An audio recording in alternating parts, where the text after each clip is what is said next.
Aku tidak pernah menyangka, pria yang selama ini kuanggap sedang sakit, ternyata sedang perlahan dibunuh. Setiap malam aku menemaninya tidur, memegangi tangannya, menelan ketakutan sendirian tanpa tahu bahwa racun itu terus bekerja di tubuhnya. Bukan penyakit, bukan stres, bukan takdir. Suamiku diracun oleh adiknya sendiri. Dan racun itu bukan hanya merusak tubuhnya, tetapi mencuri satu persatu ingatan tentang aku, tentang rumah kami, tentang cinta yang dulu kami bangun bersama. Assalamualaikum warahmatullahi wabarakatuh.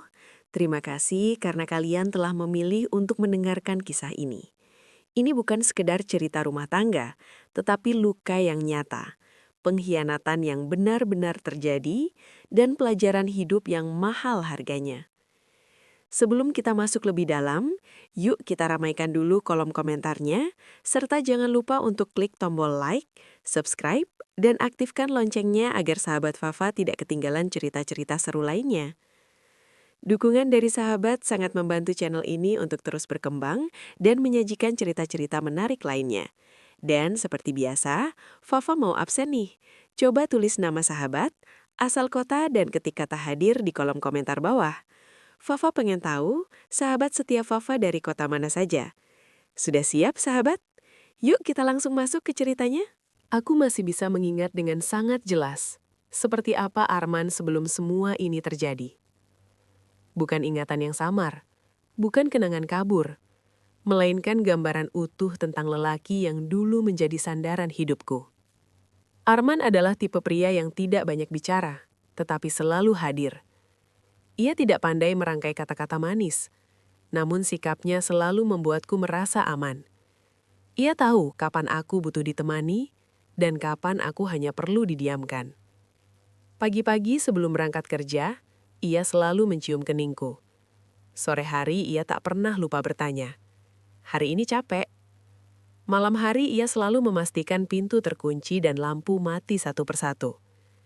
Hal-hal kecil itu, yang dulu terasa biasa, kini menjadi kenangan paling menyakitkan. Perubahan Arman tidak terjadi tiba-tiba. Tidak ada satu kejadian besar yang langsung membuatku panik. Semuanya datang perlahan, halus, hampir tidak terasa. Seperti air yang menetes sedikit demi sedikit hingga akhirnya mengikis batu. Suatu pagi, Arman bersiap berangkat kerja seperti biasa. Kemejanya sudah rapi, sepatu sudah terpasang. Namun ketika ia hendak keluar rumah, aku melihatnya meraba-raba saku celananya. "Dompetku mana?" tanyanya. Aku menunjuk meja dekat pintu. "Itu, Mas, di situ." Ia mengambil dompet itu, lalu menatapku sebentar. Tatapannya kosong. Bukan tatapan orang yang sedang terburu-buru, melainkan tatapan orang yang bingung. "Terima kasih," katanya pelan. Nada suaranya datar. Tidak ada senyum, tidak ada kehangatan. Aku sempat terpaku, tapi kemudian menghibur diri sendiri. Mungkin cuma belum fokus, pikirku. Beberapa hari kemudian kejadian lain menyusul. Arman lupa mematikan kompor. Api kecil menyala hampir 1 jam, membuat panci gosong dan dapur dipenuhi bau hangus. "Mas, kamu lupa lagi?" tanyaku berusaha tetap lembut. Ia mengangguk pelan. Entah kenapa, pikiranku kosong. Aku mulai khawatir, tapi masih berusaha tenang.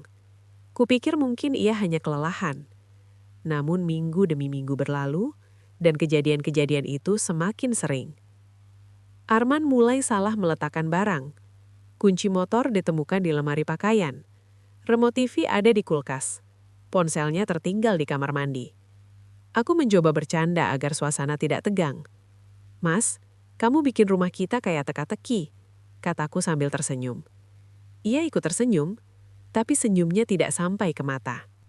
Yang paling membuatku gelisah adalah caranya memandangku.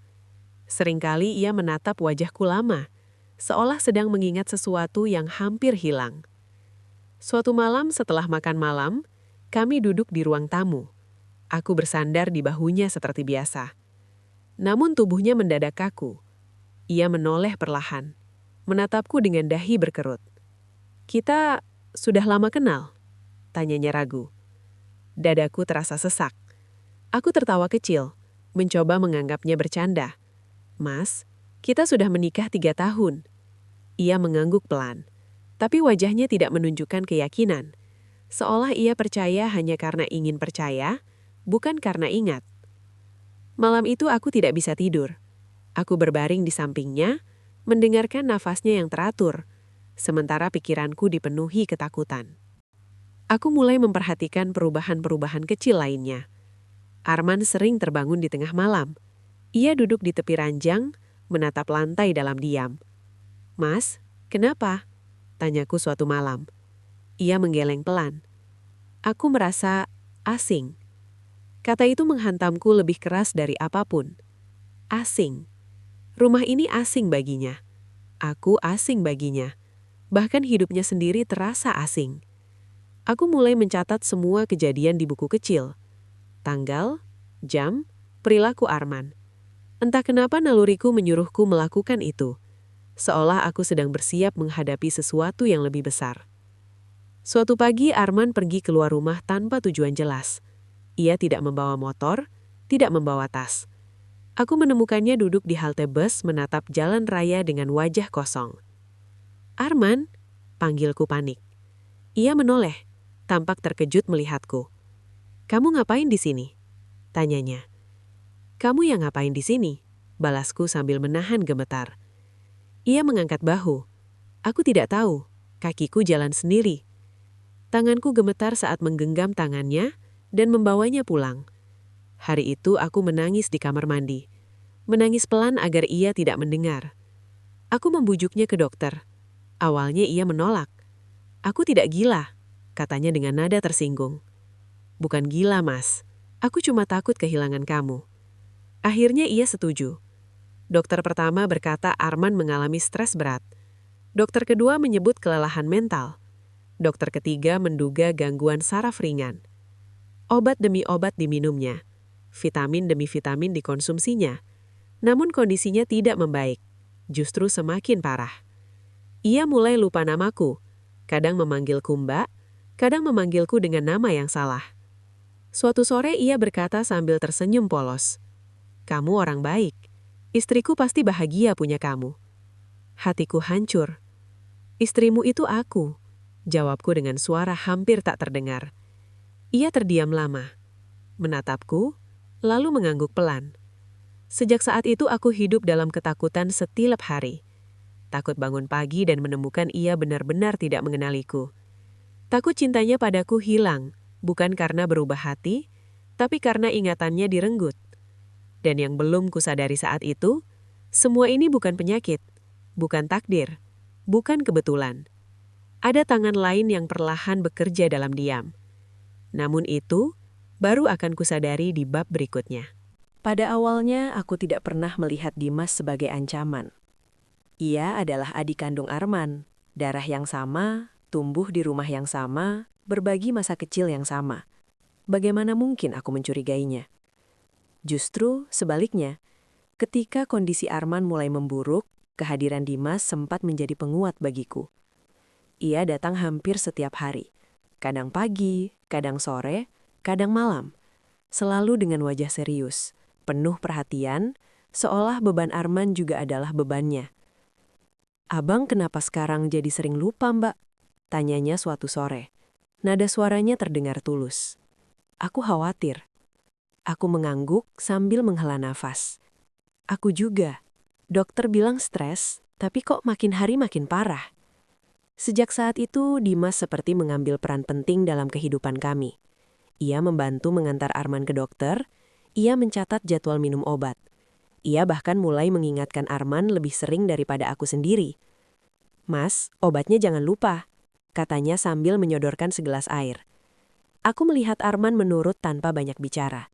Dan anehnya, Arman lebih mudah menurut pada Dimas dibanding padaku. Awalnya aku menganggap itu wajar. Mungkin Arman merasa lebih nyaman pada adiknya. Mungkin aku terlalu emosional sebagai istri. Namun perlahan, ada perasaan tidak nyaman yang tumbuh dalam diriku. Dimas mulai sering membawa makanan dan minuman sendiri dari luar. Ia jarang membiarkanku menyiapkan apapun untuk Arman saat ia ada di rumah. "Biar aku saja, Mbak," katanya sambil tersenyum tipis. "Kamu pasti capek." Kalimat itu terdengar baik, terlalu baik. Aku mulai merasa seperti orang asing di rumah sendiri. Setiap kali Dimas datang, peranku sebagai istri seolah diambil alih. Aku hanya berdiri di samping, menonton. Dan yang paling menggangguku, setiap kali Dimas datang, kondisi Arman selalu memburuk setelahnya. Arman menjadi lebih pendiam, lebih linglung, lebih mudah marah. Pernah suatu malam ketika aku mencoba menyuapinya makan, Arman tiba-tiba menepis tanganku. "Jangan sentuh aku," bentaknya. Aku terkejut. Air mataku langsung menggenang.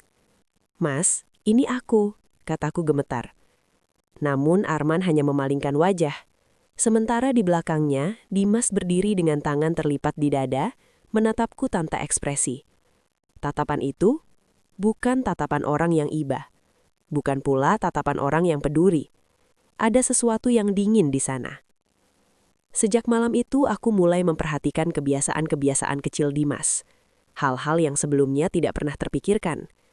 Dimas selalu memastikan Arman meminum sesuatu setiap kali ia datang. Entah itu air putih, teh, atau minuman yang ia bawa dari luar. Botol-botol kecil sering terlihat di tasnya. Ketika aku bertanya, jawabannya selalu singkat. "Vitamin, aturan dokter, biar cepat pulih." Aku mencoba percaya. Aku ingin percaya. Namun naluriku sebagai perempuan, sebagai istri, tidak bisa dibohongi. Suatu hari aku sengaja memperhatikan ekspresi Arman setelah minum dari gelas yang disodorkan Dimas. Tidak langsung, namun sekitar 15 menit kemudian wajahnya pucat. Tatapannya kosong, kepalanya tertunduk seperti kehilangan tenaga. "Mas, kamu kenapa?" tanyaku panik. "Aku pusing," jawabnya lirih. Dimas langsung mendekat. "Biasa Mbak, efek obat, jangan panik." Nada suaranya terlalu tenang, seolah ia sudah tahu apa yang akan terjadi. Hari demi hari ketergantungan Arman pada Dimas semakin terlihat. Ia sering bertanya pada Dimas tentang hal-hal sederhana. "Kita mau kemana? Hari ini hari apa? Kamu siapa?"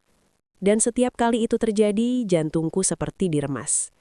Yang paling menyakitkan adalah ketika Arman mulai bersikap dingin padaku, tetapi lembut pada Dimas. Suatu sore aku memegang tangan Arman terlalu lama. Ia menariknya perlahan. "Jangan," katanya singkat.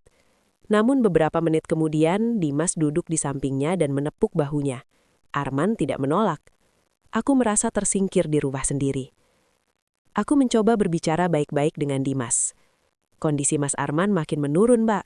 Aku takut." Dimas menghela nafas panjang. "Tenang saja, Mbak. Aku adiknya. Aku tidak mungkin mencelakakan abangku sendiri." Kalimat itu seharusnya menenangkanku. Namun entah kenapa, justru membuatku semakin gelisah. Karena tidak semua kejahatan datang dari orang asing. Ada yang datang dari orang yang berkata, "Aku keluarga." Malam demi malam aku mulai sulit tidur. Setiap suara langkah membuatku terbangun. Setiap botol kecil yang kulihat membuat dadaku sesak. Aku mulai bertanya pada diriku sendiri, apakah aku terlalu curiga? Atau justru selama ini aku terlalu naif? Jawabannya belum aku temukan saat itu. Namun satu hal mulai terasa jelas. Kepedulian Dimas bukan sekedar perhatian biasa. Ada sesuatu yang ia sembunyikan. Dan aku bersiap untuk menemukan kebenarannya. Apapun resikonya. Itulah awal dari kecurigaanku. Dan kecurigaan itu akan mengubah hidup kami selamanya. Sejak kecurigaan itu tumbuh di hatiku, hidupku berubah menjadi penuh kewaspadaan. Setiap sudut, setiap gelas, setiap botol kecil, semuanya terasa mencurigakan. Namun yang paling menyakitkan adalah aku harus mencurigai seseorang yang seharusnya menjadi keluarga. Aku mulai berpura-pura biasa saja di hadapan Dimas. Aku tersenyum, aku mengangguk, aku membiarkannya tetap merasa berkuasa di rumah kami. Padahal di dalam hati, aku gemetar. Aku tahu, jika aku ceroboh sedikit saja, Dimas akan menyadarinya. Dan jika itu terjadi, aku tidak tahu apa yang akan ia lakukan. Hari-hari berlalu dengan ketegangan yang tak terlihat. Setiap kali Dimas datang, aku mengamati setiap gerakannya. Cara ia membuka tas, cara ia menuang minuman, cara ia memastikan Arman menghabiskan semuanya sampai tetes terakhir. Dan selalu ada botol kecil itu. Botol tanpa label. Isinya bening, tidak berbau, tidak berwarna. Suatu sore, aku memberanikan diri duduk lebih dekat. Aku pura-pura merapikan meja saat Dimas menuangkan cairan itu ke dalam gelas. Tangannya bergerak cepat, seolah sudah sangat terbiasa. Takaran kecil, lalu botol itu langsung ditutup dan diselipkan kembali ke tas. "Mas, minum dulu," katanya lembut. Arman menurut, seperti anak kecil yang patuh. Dadaku terasa sesak. Aku ingin berteriak, ingin merebut gelas itu. Namun aku menahan diri. Aku tahu, ini belum saatnya. Beberapa menit setelah Arman minum, efeknya kembali muncul. Wajahnya pucat, keringat dingin muncul di pelipisnya. Tatapan matanya kosong. "Aku pusing," katanya lirih. Aku berdiri refleks. "Mas, duduk saja, aku ambilkan air." Namun Dimas lebih cepat bergerak. "Tidak usah panik, Mbak, itu reaksi biasa." Nada suaranya tenang. Terlalu tenang untuk seseorang yang seharusnya khawatir. Malam itu, setelah Dimas pulang, aku tidak langsung tidur. Aku duduk di ruang tamu memandangi gelas bekas minuman Arman. Tanganku gemetar saat menyentuhnya. Aku sadar, jika aku ingin menyelamatkan suamiku, aku harus bertindak. Bukan dengan emosi, bukan dengan tuduhan kosong. Aku butuh bukti. Keesokan harinya, aku berpura-pura sakit kepala. Aku meminta Dimas yang menyiapkan minuman Arman seperti biasa. Namun kali ini, aku memperhatikan segalanya dengan sangat detail. Setelah Arman minum setengah gelas, aku pura-pura memanggilnya ke kamar. "Mas, temani aku sebentar." Arman berdiri, meninggalkan sisa minuman di meja. Jantungku berdetak kencang. Beberapa menit kemudian, ketika Dimas lengah, aku mendekati meja itu. Tanganku gemetar hebat saat menuangkan sisa minuman ke dalam botol kecil yang sudah kusiapkan. Aku tutup itu rapat-rapat, menyelipkannya ke dalam saku bajuku. Saat itu, aku tahu, tidak ada jalan kembali. Aku membawa sampel itu ke laboratorium secara diam-diam. Aku tidak memberitahu siapapun, bahkan Arman. Hari-hari menunggu hasil adalah hari-hari terpanjang dalam hidupku. Setiap detik terasa seperti siksaan. Setiap kali Arman lupa namaku, hatiku teriris. Setiap kali ia menatapku seperti orang asing, aku ingin menyerah. Namun aku bertahan. Aku harus tahu kebenarannya.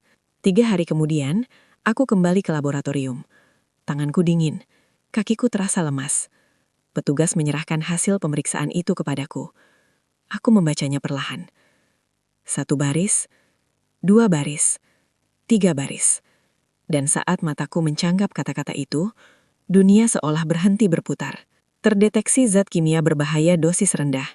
Jika dikonsumsi secara berulang, dapat menyebabkan gangguan saraf, kebingungan, perubahan perilaku, dan hilang ingatan. Aku tidak bisa berdiri. Aku terduduk di lantai. Air mataku jatuh tanpa suara. Semua potongan yang selama ini terasa ganjil, akhirnya menyatu. Arman tidak sakit. Ia tidak stres. Ia tidak kehilangan akal karena usia atau pekerjaan. Ia diracuni. Setiap hari. Perlahan, dengan sengaja. Aku pulang dengan tubuh gemetar. Aku memeluk Arman erat-erat malam itu. Ia terlihat bingung. "Kamu kenapa?" tanyanya pelan. "Aku cuma capek." Aku jawab sambil menahan tangis. Bagaimana mungkin aku menjelaskan kebenaran ini padanya, sementara ingatannya sendiri sedang dirampas. Malam itu, aku tidak tidur. Aku duduk di samping ranjangnya memandangi wajahnya yang pucat. Aku teringat semua momen kami.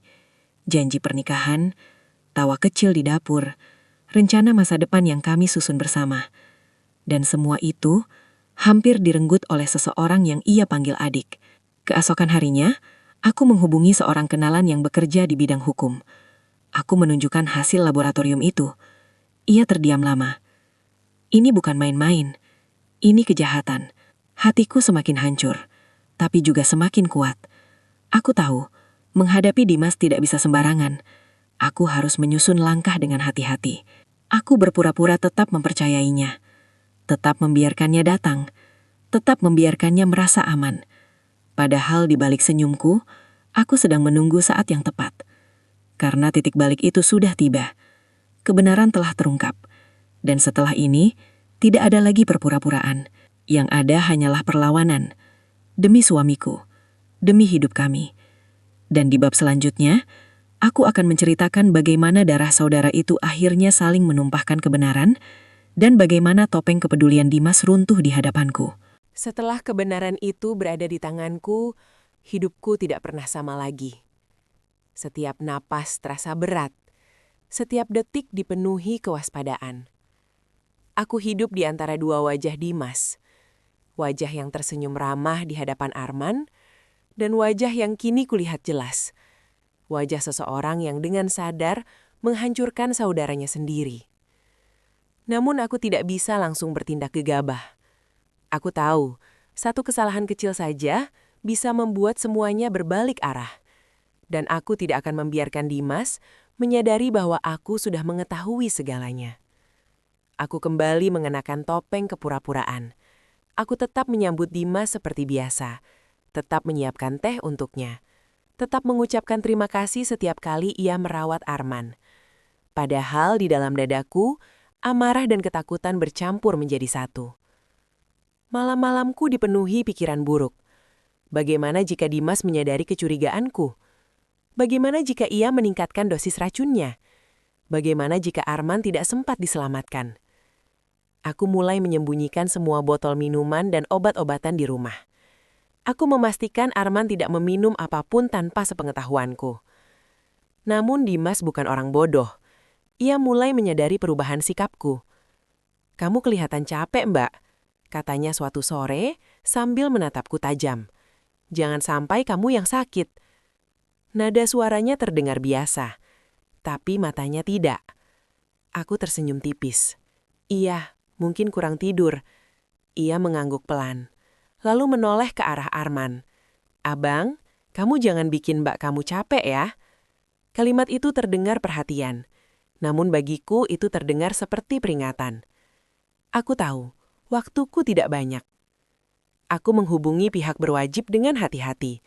Tidak langsung melapor secara resmi, tetapi berkonsultasi terlebih dahulu. Aku menunjukkan hasil laboratorium, aku menceritakan perubahan perilaku Arman. Aku menyampaikan kecurigaanku terhadap Dimas. Petugas itu terdiam lama. "Ini kasus berat," katanya akhirnya. "Kita harus menjebaknya dengan bukti kuat." Hatiku berdebar. Aku tahu resikonya. Kami menyusun rencana perlahan. Aku harus tetap bersikap normal. Dimas harus berasa aman. Dan racun itu harus tertangkap tangan. Beberapa hari kemudian, aku memberanikan diri menghadapi Dimas secara langsung. Tanpa menuduh, tanpa marah. "Kondisi Mas Arman makin parah," kataku pelan, suatu malam ketika Arman tertidur. "Aku takut." Dimas menghela napas panjang. "Aku juga, Mbak. Tapi dokter sudah bilang, ini proses." Aku menatapnya lurus. "Kenapa setiap kali kamu datang, keadaannya justru memburuk?" Untuk sesaat, aku melihat sesuatu di matanya. Bukan kaget, bukan sedih, melainkan jengkel. Namun ia cepat menutupinya dengan senyum. "Perasaan kamu saja, kamu terlalu capek." Saat itulah aku tahu, ia sadar, ia tahu apa yang sedang ia lakukan. Beberapa hari kemudian, polisi melakukan pengintaian diam-diam. Mereka mencatat setiap kunjungan Dimas, setiap botol kecil yang ia bawa, setiap gerak-geriknya. Dan akhirnya, hari itu tiba. Dimas datang seperti biasa, membawa minuman, menyuruh Arman meminumnya. Namun kali ini, petugas sudah menunggu. Saat Dimas menuangkan cairan itu, seorang petugas masuk. "Maaf, kami dari kepolisian." Wajah Dimas langsung pucat, tangannya gemetar, botol kecil itu jatuh ke lantai. Arman terkejut.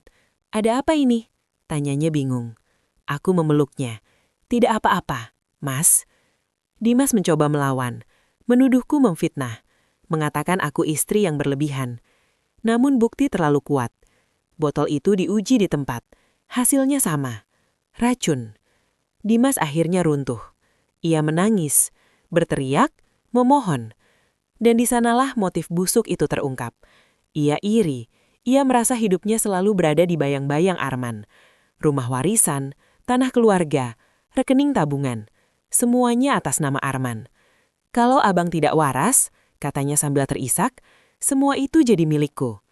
Hatiku hancur, bukan hanya karena kejahatan itu, tetapi karena pelakunya adalah darah yang sama.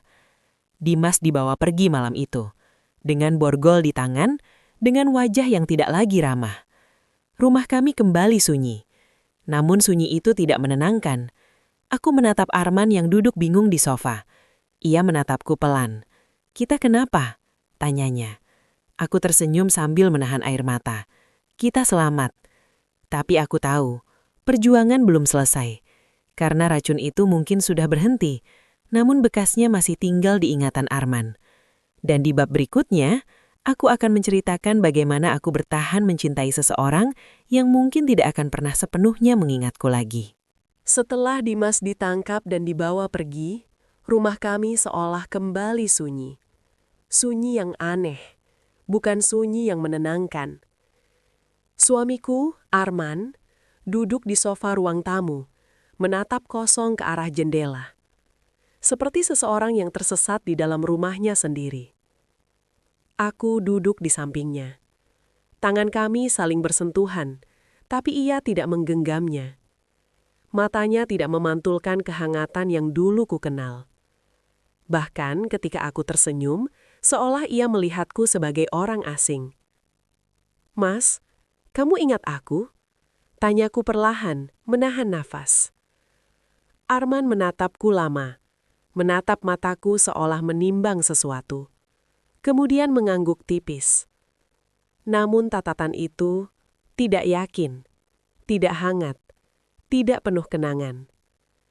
Aku menelan air liur. Aku tahu perjalanan kami belum berakhir. Perlahan-lahan aku mulai menceritakan ulang hidup kami.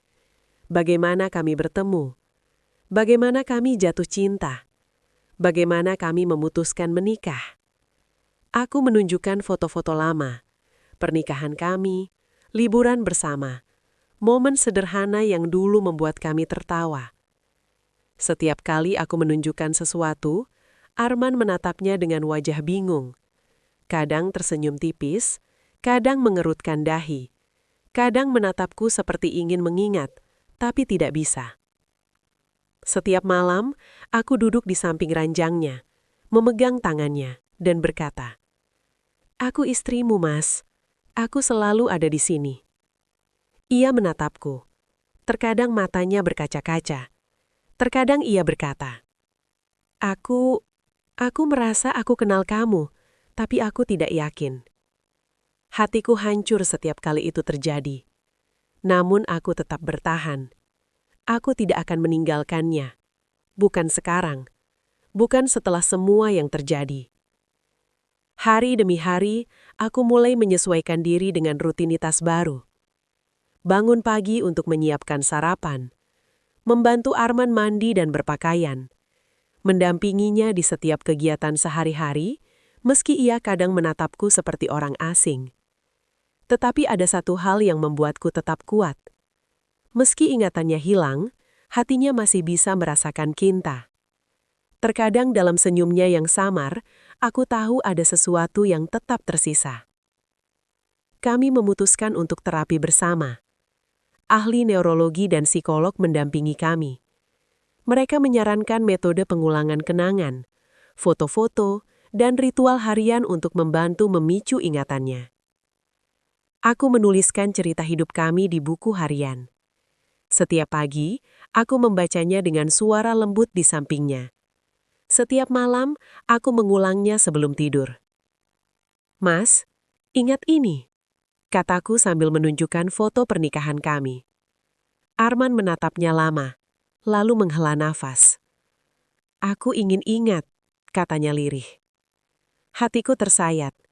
Namun aku tahu, proses ini memerlukan kesabaran dan cinta yang tiada batas.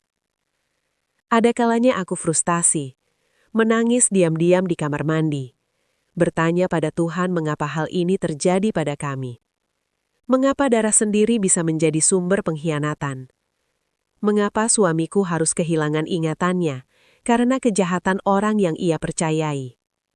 Namun, aku juga belajar sesuatu yang berharga. Cinta bukan hanya tentang diingat. Cinta adalah kesetiaan, kesabaran dan keberanian untuk tetap tinggal meski segalanya hilang. Bulan demi bulan berlalu. Perubahan kecil mulai muncul. Arman mulai mengenal senyumku. Ia mulai tertawa pada luluhanku. Kadang ia memanggilku dengan nama yang benar, meski masih ragu. Setiap kali itu terjadi, hatiku meluap dengan kebahagiaan. Aku tahu perlahan, cinta kami sedang membangun kembali jembatan yang pernah dirusak. Namun aku juga sadar, proses ini panjang. Tidak ada yang tahu kapan ingatannya sepenuhnya kembali. Tidak ada yang tahu apakah ia akan mengenaliku sepenuhnya seperti dulu. Tetapi aku bersumpah, aku akan tetap di sini, menemaninya, mencintainya dan melindunginya dari segala ancaman. Karena rumah ini adalah milik kami berdua, dan cintaku untuk Arman lebih kuat daripada rasa sakit dan ketakutan. Aku belajar bahwa pengkhianatan bisa datang dari darah sendiri. Namun kesetiaan, kesabaran dan cinta sejati bisa menjadi obat paling kuat. Dan di setiap senyum samar yang Arman lemparkan padaku, aku tahu satu hal. Meski ingatannya hilang, hati kami tetap saling terikat. Dan begitulah kisahku dengan suamiku. Kisah pengkhianatan, kesedihan dan perjuangan cinta yang tak tergoyahkan. Aku tidak tahu apa yang akan terjadi di masa depan. Namun satu hal pasti, aku tidak akan pernah menyerah. Karena cinta bukan hanya tentang ingatan, tapi tentang keberanian untuk tetap tinggal saat dunia dan orang-orang terdekat pun berkhianat. Kisah ini mengajarkanku bahwa pengkhianatan paling menyakitkan sering datang dari orang terdekat. Tidak semua yang terlihat peduli benar-benar tulus. Dan tidak semua keluarga adalah tempat yang aman tanpa kewaspadaan. Jagalah orang-orang yang kalian cintai. Dengarkan naluri kalian. Dan jangan pernah meremehkan tanda-tanda kecil. Terima kasih telah mendengarkan kisah ini sampai akhir. Jika cerita ini menyentuh hati kalian, jangan lupa like, komentar, dan subscribe. Aku pamit undur diri. Sampai jumpa di cerita Fafa berikutnya.